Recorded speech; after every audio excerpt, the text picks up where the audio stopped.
Isso. São 11h38. O Jensen Costa está com a gente, eu repito, ele é sócio fundador da Fatorial Investimentos. Jensen, obrigado por estar com a gente num dia que é bastante importante, pesado de evidências.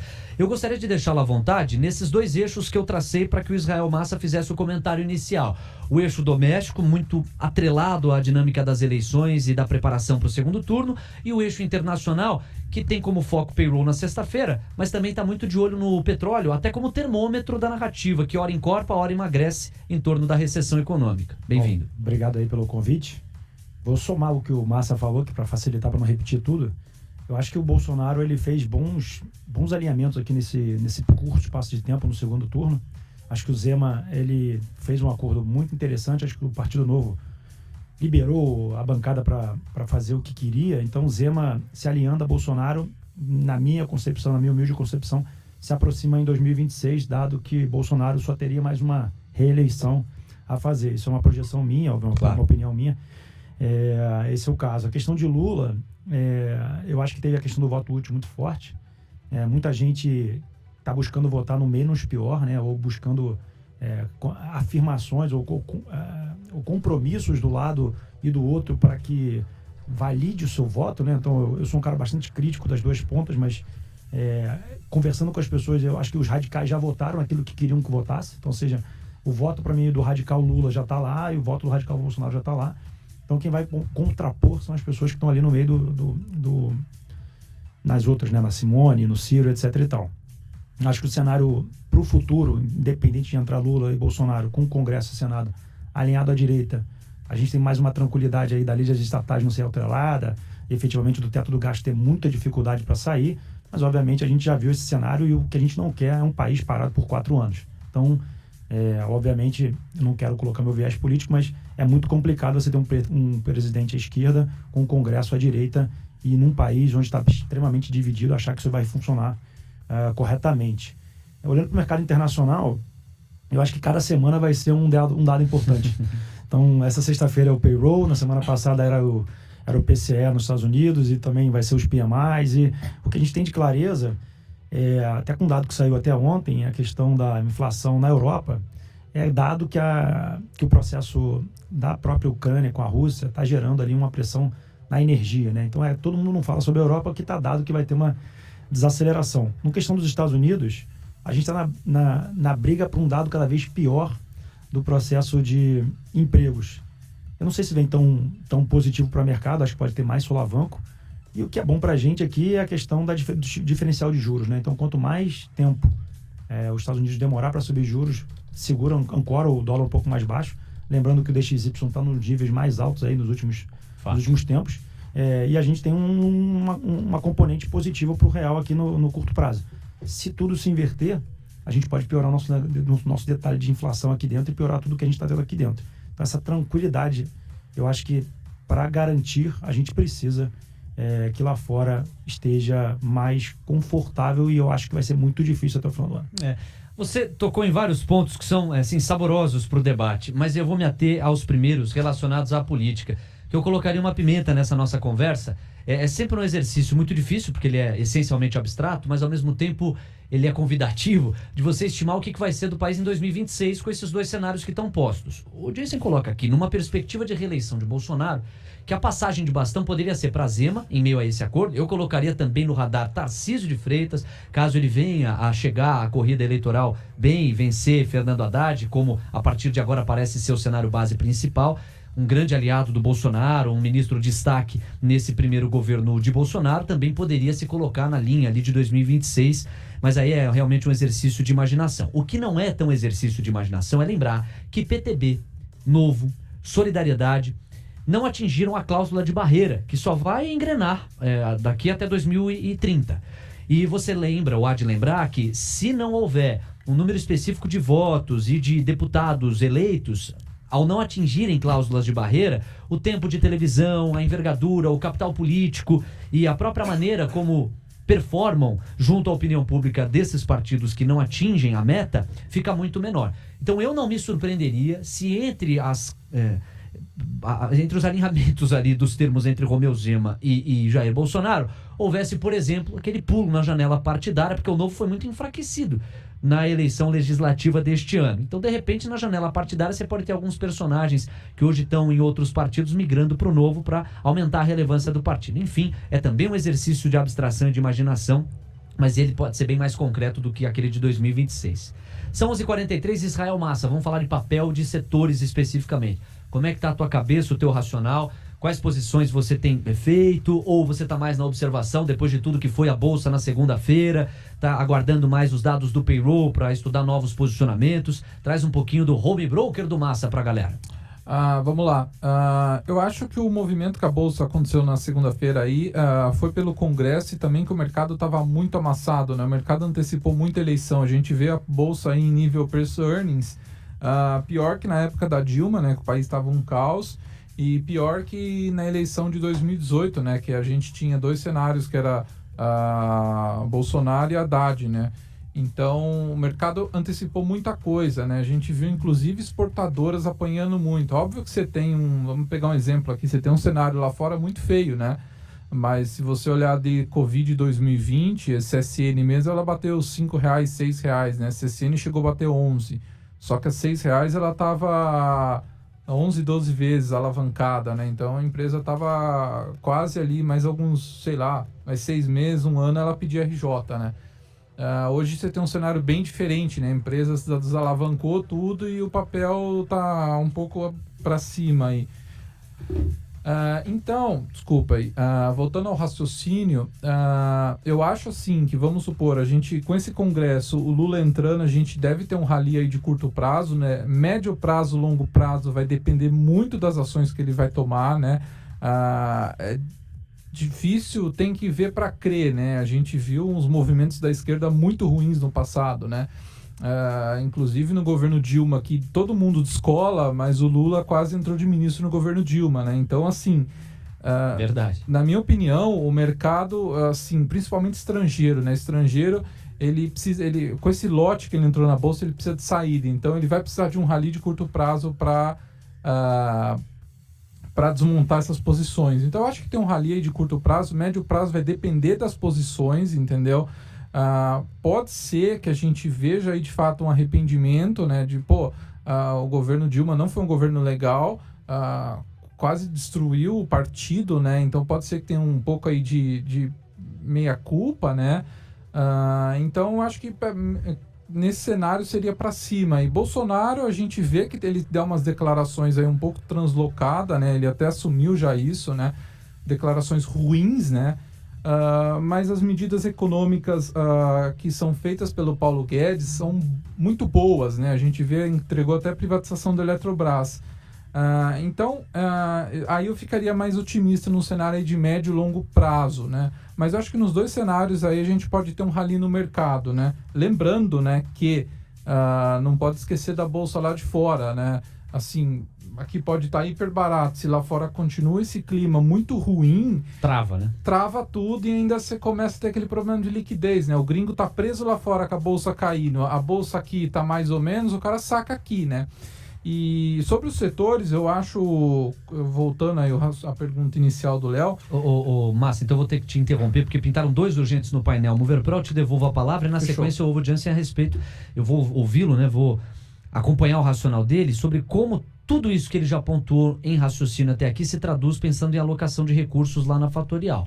Mas primeiro, este urgente que eu vou trazer, ele talvez não seja o mais eficaz sob o ponto de vista do efeito eleitoral, mas ele é bastante simbólico e se traduz em governabilidade pensando no cenário de reeleição de Bolsonaro. Vamos à informação. Michel Temer vai apoiar Bolsonaro e Tarcísio de Freitas no segundo turno, segundo coluna da revista Veja. Portanto, Michel Temer declarando o apoio, de acordo com esta coluna da revista Veja, em Bolsonaro para o segundo turno anti-Lula e Tarcísio de Freitas no segundo turno anti-Fernando Haddad. Repito aqui, a minha provocação é, será que um apoio do Temer se traduz em mais votos para Bolsonaro? Tendo a desconfiar que não, mas sem dúvida que se traduz sim como governabilidade, porque sabemos o grande articulador político que é Michel Temer. Ele que deve se encontrar com Bolsonaro no fim de semana, segundo essa mesma coluna. O segundo urgente oficializa aquilo que nós antecipamos desde as primeiras horas do programa. Vamos à informação. OPEP+, oficializa a decisão por corte de 2 milhões de barris para novembro. Diego Kerber tem a fotografia do petróleo. Diego. Continua a aceleração de alta, viu, Léo? Agora está subindo 1,13% o valor do barril do petróleo Brent, $92,84. O WTI, por sua vez, está subindo 1,03%, já em $87,40. O Ibovespa está subindo 0,45%. Petrobras, em especial, entregando muitos pontos para o Ibov. Nós temos 2,5% de ganho médio. E RRRP3, 3R Petróleo, o papel que mais sobe entre aqueles que compõem o índice, 4,28%, R$ 43,38. Além de tudo, começou cobertura e recomendação de compra. Isso também sustenta o viés comprador predominante. Mas eu interrompi. Devolvo a palavra então para você falar dos setores. Na sequência eu coloco o Jansen na roda aqui. Claro. Então, aqui eu estava falando, a gente viu que commodities recuperaram, né? Que devido que apanharam muito precificando a eleição, né? Commodities em tese não deveria apanhar, né? Algumas exportadoras, mas geralmente o pessoal vende basket, né? É só para explicar pro pessoal. Então acaba vendendo todos os papéis, então apanha tudo junto. Então os setores, eu acho que agora o mercado vai começar a olhar aí, a gente pode ter uma alta em bloco, né? De algumas exportadoras e interno também. Eu estou mais otimista com papéis do mercado interno, tá? Eu acho que o BC ele já deu um sinal aí que parou, né? Por ele manter a Selic, falou que pode ter um ajuste. Eu acho difícil porque os dados financeiros do Brasil estão vindo muito bons. A gente só tem que ficar de olho no petróleo, né? O petróleo é o principal driver aí de inflação lá fora, que pode puxar aqui também mais um pouco a possível redução da taxa, né? Eu queria até perguntar também pro Jensen aí, o que vocês estão vendo de mercado interno lá? A gente viu ontem até o Morgan Stanley, né, falando de lojas americanas. Fazia muito tempo que esse pessoal não olhava mercado interno e começaram a olhar. E parece que o pessoal está começando a ver que os papéis estão baratos, né? Teve papel que caiu também 95%, 90%, né? Sim. Vamos lá. Você tocou no último ponto que eu ia falar, que é a questão do petróleo. O petróleo incomoda todo mundo com relação à parte de inflação, né? Mas para a gente é positivo, né? Dado o peso da Petrobras no nosso Ibovespa. Pensando em bolsa. Se a gente pensar também que foi feito todos os cortes de impostos aqui no Brasil com relação a petróleo, a tendência é que essa pressão da alta do petróleo, junto com o repasse de preço da Petrobras, ele vai ser mais contido na hora do retorno do preço para cima. Então, eu acho que a gente se dá bem com petróleo positivo, e um ciclo positivo de commodities seria tudo aquilo que a gente busca. A dificuldade é conseguir um ciclo de commodities positivo num cenário de possível recessão internacional. Então, pensando na cabeça do cliente, né, a gente tem aqui, diferentemente no exterior, você tem 13,65 ali de CDI, né? Então, o cliente que tem um horizonte de prazo de investimento um pouco maior, e ele busca se alocar capital em bolsa, é muito difícil de eu falar para um cliente meu entrar num ativo que tem um risco muito maior do que aquilo que ele está disposto a tomar. Então, por que a gente está olhando para ativos mais conservadores e empresas maiores? Porque se a gente errar o momento da compra, dá para carregar, porque a empresa continua gerando caixa bastante. Então, a gente gosta bastante de Petrobras, da própria Eletrobras. Eu acho que eu reforço aqui a questão da mudança da lei das estatais e daquilo que foi feito pelo Paulo Guedes, que foi positivo na privatização da Eletrobras. Praticamente blindou a empresa de uma retomada do governo. A gente gosta bastante lá do ativo. Na questão cíclica local, na questão do varejo, Márcia, a gente olha bastante Vamos, Simpar. A gente gosta também de setor de aluguel de carros, dado que tem uma exposição a um consumo não direcionado, não discricionário. Movida é a maior assimetria? Eu sou muito simpático ao grupo. Eu prefiro o Vamos, mas as duas são boas, e eu também gosto também da própria holding da companhia. Uhum. Na questão de varejo, eu acho que as margens se dá muito melhor no varejo com Lula, né? Na questão de soltar aí algum incentivo para as pessoas. Eu não gosto muito de me expor a varejo dessa maneira diretamente. A Magazine Luiza, Via Varejo, podem subir 100%, 200%. Eu acho que o cliente que gosta disso é o trader, né? Aquele cliente que gosta de estar ali do giro. Ele vai comprar, o risco para mim é um pouco maior. E acho que a gente tem que ter um pouco de tranquilidade na alocação em renda variável. Apesar de estar a minha carteira pessoal, eu sou comprado em quase 100% em renda variável, mas o cliente, pessoa física, ele não aguenta uma outra queda. Digamos que na sexta-feira vem um payroll muito, muito bom, entre aspas, né? E derrube aí as bolsas. E o S&P vai para 3.500 pontos. a Bolsa não vai ficar em 116 mil pontos. Ah, não. Então, Não. e a gente tem que olhar também, porque se a gente olhar de março de 20 até agora, aconteceu essa semana, conversando com um cliente, foi a recuperação do preço dos bancos, né? O setor bancário voltou pós-Covid. A gente está em outubro de 22. Então, olha só, o cliente que está disposto a ficar de março de 20 parado até outubro de 22 com uma posição de prejuízo é complicadíssimo para o cliente. Então, o que eu estou querendo colocar aqui a gente tem que ser, nós aqui temos uma facilidade de entender os ciclos de mercado, né? Sim. Mas alocar o ativo dependendo de um e de outro, eu prefiro pensar, tá, vamos se entrar qualquer um dos dois, o que dá certo? Então, acho que Petrobras dá certo, a Eletrobras dá certo, e outras empresas que geram caixa, Gerdau, você falou um pouco da CSN, que era um ativo que eu estou no mercado há mais de 20 anos, quase 20 anos, CSN já foi amada e odiada, né? Mas agora nunca vi tão bem a CSN frente ao cenário. A gente não está falando de Semin também, a Semin está dizimada no mercado aí. Então, se a gente olha para bons ativos, geradores de caixa, ontem mesmo eu estava olhando o ativo Boa Vista, né? Que é uma empresa de serviços aí, o quanto que caiu aí a companhia no último tempo, olhando o retorno ali do balanço. Então, Audiência, só para te complementar, porque para mim fica muito claro, por exemplo, o seu racional em Eletrobras. Sim. Eletrobras foi desprivatizada, você vai ter muito enxugamento dentro, otimização. É natural que ela percorra, independente do desfecho eleitoral, um viés altista. Faz muito sentido para mim seu racional. Petrobras já me deixa com curiosidade, porque me parece que num cenário em que Lula volta ao Palácio do Planalto, os papéis tendem a sofrer. E você classificou Petrobras como um papel que, independente do desfecho, tende a ter uma sobrevida mais saudável. Por quê? Petrobras, quem vive Petrobras todos os dias, quem já viveu esses ciclos de R$4 agora para 20, a gente sabe que o complicado de Petrobras é a política de preços, né? Exato. Ou seja, a política de preços é o que manda ali na companhia. Se a gente pegar o release para ler balanço de Petrobras, a gente sabe que está contratado já com a produção para o ano que vem. Ou seja, a produção vai aumentar, né? O que a gente tem de problema na questão da Petrobras é que uma entrada de um governo à esquerda, dificilmente a gente vai ter uma venda de refinarias, que é o que a gente precisa fazer para resolver o problema do país. Mas se você raciocinar que não dá para ele voltar atrás e, digamos, controlar o balizamento de preços, vai destruir todos aí, a Prio, 3R Petróleo, todo mundo que está aí dentro vai começar a exportar. A gente vai ter um problema gigante. Se a gente fosse autossuficiente, e aí você entende na questão do refino, que é um problema global, que não é o caso, a gente poderia ter umas loucuras de um lado de controle do preço do combustível aqui dentro. E eu acho que tem dois complementos também em relação ao eventual retorno de Lula com a Petrobras. Primeiro, a memória do Petrolão, que vai deixar os olhos da sociedade muito mais atentos às movimentações da estatal. E o segundo é a própria lei das estatais, que vem, né, do governo Michel Temer e tende a diminuir qualquer tipo de ingerência dentro ali do dia a dia da dinâmica da Petro. Faltam 5 minutos para terminar, impressionante como o tempo voou. Deixa eu permitir, primeiro audiência, então, um destaque final, com base naquela pergunta clássica que a gente faz nessa hora do debate. Em que o investidor tem que ficar ligado? Quais são os principais pontos? Claro que você já antecipou boa parte disso ao longo dos últimos minutos, mas te dou mais uma oportunidade para isso, Jensen. Obrigado pela tua participação. Bom, obrigado pelo convite. Bom, internacionalmente eu gosto de olhar os PMIs, as inflações e, obviamente, o nível de emprego nos Estados Unidos. Acho que é isso que é o drive internacional. Como a China está aberta, a gente nem tocou no ponto de China, né? Mas a China está no meio de um feriado, ninguém sabe o que está acontecendo também no minério de ferro lá nos portos.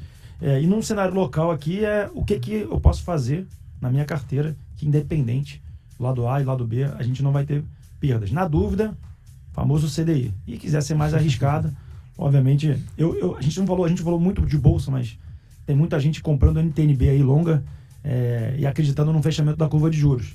Obviamente, tomara que se feche, obviamente, essa curva de juros positivamente. Tem tudo para fechar, né? Mas aí, se fechar também a curva de juros, o que vai acontecer com as ações? Vai subir também. Então, prefere só escolhe o que você quer. E ficar de olho nisso e efetivamente ficar ligado aqui na TC com as notícias em tempo real aí que vocês soltam brilhantemente, mais rápido até que os outros veículos. Que bom, Jess, que bom. É uma audiência qualificada da audiência aqui, eu agradeço pelas palavras. Um complemento em relação à China. Imbróglio político para aquilo que Xi Jinping quer que seja um mandato vitalício. Nós ainda não temos clareza, embora toda a projeção de cenário base seja que ele vai chegar lá e vai conseguir, tal qual Mao Tse Tung, estar à frente da potência asiática. Isso deve também estar correlacionado com um certo pacote de bonanças para que a prosperidade econômica seja uma das viabilizadoras desse mandato vitalício, o que passaria diretamente pelo Brasil. E você entendeu a equação que o Jensen bem construiu aqui, né? De um lado, o nosso ciclo econômico favorece, até pelas evidências inflacionárias, que a Selic caia.